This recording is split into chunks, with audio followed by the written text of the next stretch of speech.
So after I finished high school, and I was terrible in high school. Matter of fact, my average grade was a C-.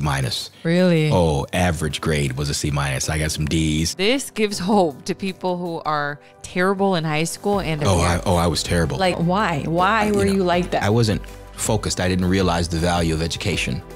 You know, I didn't think it was important back then because what was I going to do with it? You know, I was the first one in my family to graduate from high school, let alone go on to college. And so what saved me was going to the military. So I went to the military and I learned discipline and direction. And when I got out, I used my benefits, GI Bill and college fund, to go to college. And that's what started everything off. You know, I found a college, Robert Morris College. That was only a 2-year college at the time. It became a 4-year university later. And I stayed there, got my 4-year degree, decided I wanted to be a lawyer, recognized that I was much more intelligent than I had been told, and I had realized that if I just applied myself and put forth effort, that I could actually get an A, you know, and I got all A's.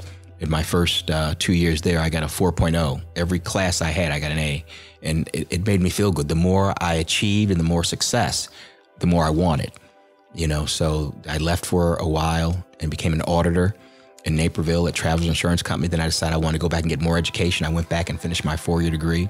So then I decided, you know, once I started achieving, I was like, there's nothing I can't do. You know, when I was younger, I always had this gift to gab, you know, and make arguments, even with adults. And people would tell me, kid, you should be a lawyer. But it was just something they said in jest, not anything that was real.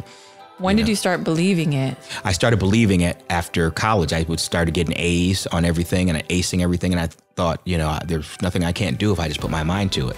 So when I first got to college, I thought I was going to work to get a B average. It was my goal. I said, I know I was terrible in high school, but I'm so much more disciplined now. I've been in the military. I'm going to work so hard to get a B. And I got a B on my first test, a B plus, as a matter of fact. And my teacher, Vern Sims, African-American lady, pulled me aside and said, you know, this B is good, but I think you can do better. I believe in you is what she told me. She said, I believe in you.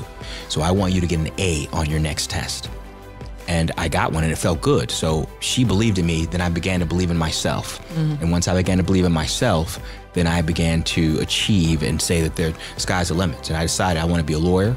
I decided I want to be a prosecutor, assistant state's attorney. I became one. I wanted to own my own law practice. I did a block down the street from where I grew up in low-income housing, the same exact street. Why prosecutor? Well, because I wanted to get into politics. So I wanted to learn both sides. I knew that I would eventually become a defense attorney, so I wanted to learn the prosecutor side first before I became a defense attorney, which I did. And then I said I want to run for mayor. Now, I ran for mayor before and I didn't win the first time, but then I didn't give up. I became an alderman, which I was for 10 years. And then when I had an opportunity to run for mayor and win, here I am, mayor of the city of Aurora, second largest city in the state of Illinois, the first African-American mayor or minority of any kind in over 180 years.